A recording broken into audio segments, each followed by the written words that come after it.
ہر طرف خاموشی تھی، کوئی جواب نہیں تھا۔ اس کی خاموشی چیخ چیخ کر بول رہی تھی کہ نکاح کر لو میرے ساتھ، مگر کسی کا اتنا ظرف کہاں تھا کہ کوئی اس کو حلال طریقے سے اپناتا۔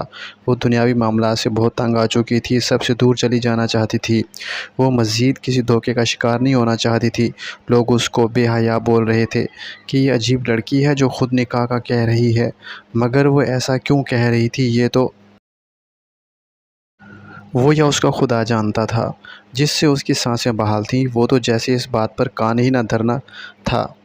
میں تمہاری بہت عزت کرتا ہوں، تمہاری ہر مصیبت میں کام آتا ہوں، تمہاری تنہائی کو دور کرتا ہوں۔ یہ محبت نہیں ہے تو کیا ہے؟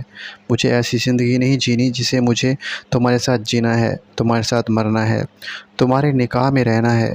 مگر میں بہت مجبور ہو چکی ہوں، میں منگنی شدہ ہوں، میں تم سے شادی کیسے کر سکتا ہوں؟ میں شادی اس لڑکی سے کروں گا جو لڑکی میرے والدین نے چن رکھی ہے۔ تم بھی یہ سارے خواب دیکھنا چھوڑ دو، اتنا کافی ہے کہ میں تمہارے ساتھ ہوں۔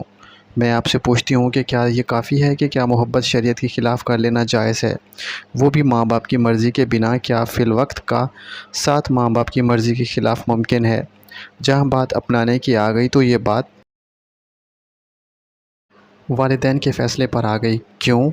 ہماری لڑکی ہی کیوں منہ کے بل گرے؟ لڑکی تھی نا، اس لیے نادان تھی کہ کبھی یہ وقت اس پر ضرور آئے گا، مگر وہ تو اپنی ہر دنیا میں غائب ہو چکی تھی۔ کبھی اپنا نہ بننے والے کو اپنے دل میں بٹھا لیتی تھی، آنکھیں کھول کر دھوکے کھا لیتی تھی، اور عارضی شیشے کو ہمیشہ کے لیے ساتھ لے کر چلنے کے سینے دیکھ رہی تھی۔ مگر افسوس، اس کا ظرف کتنا کمتر تھا کہ وہ لڑکی کی خواہش اور اس کی مخلصی کو سمجھ ہی نہ سکا۔ اگر وہ ہر جگہ ہر گھڑی اپنا بن کر ساتھ دے رہا تھا تو وہ ساری عمر کے لیے یوں اکیلا ہی چھوڑ کر کیوں جاتا؟ خدا را کسی کی زندگی برباد مت کیجیے۔ اگر اس کا ساتھ ہمیشہ کے لیے نہیں دے سکتے تو رشتے نبھانے کا ظرف نہیں رکھتے تو اس کی محبت کا نام مت دیجیے۔ Thank you for watching.